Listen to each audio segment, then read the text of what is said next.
Siyempre, okay mga bossing. Ito mga bossing, nakakapasok lang ng news na tungkol sa isang pasaway na rider. Ano ang ginawa ng rider na to? Yun lang. Dumaan lang naman siya sa busway and then hindi siya nakahuli eh. Kung ganon eh. Pero actually, dahil CCTV nga, makalusot ka pa ba? Tsaka medyo may kabigatan din yung traffic banda sa harap, kaya nakalusot pa rin siya. Yan. Gusto niyong marinig yung balita. Eto, pakinggan natin. 2 hours pa na pumasok to mga bossing. Yan, pakinggan niyo lang.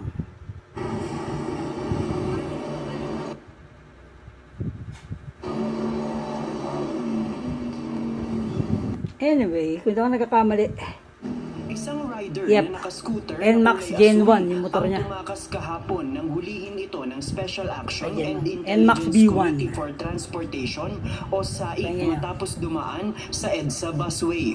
Sa video ng SAIC, makikita na bago lumapit sa mga enforcer na manghuhuli ay pumasok ito sa bahagi ng bus lane na walang barrier. Nang parahin ito ng mga enforcer, bigla itong humarurot at tumakas. Gayunman, so ayun. Unang mali niya is dumaan sa busway.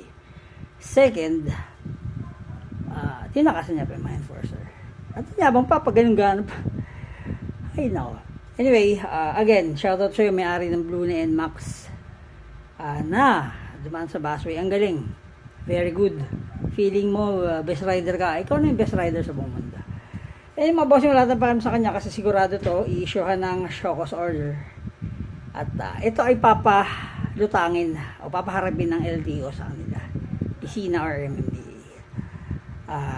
Tandaan natin, siguro gusto niya sumikat, kaya niya ginawa to. Dahil sabi ko anytime kung gusto niya magbayar, gusto niya sumikat, gawin niyo to araw-araw. Sigurado yan. Anyway, mga bossing hindi naman na misinformed yung mga tao.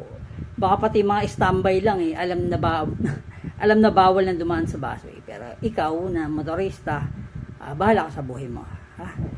Sa mga ganyan natin mga bossing, let's rock. Ang dami kong labahan.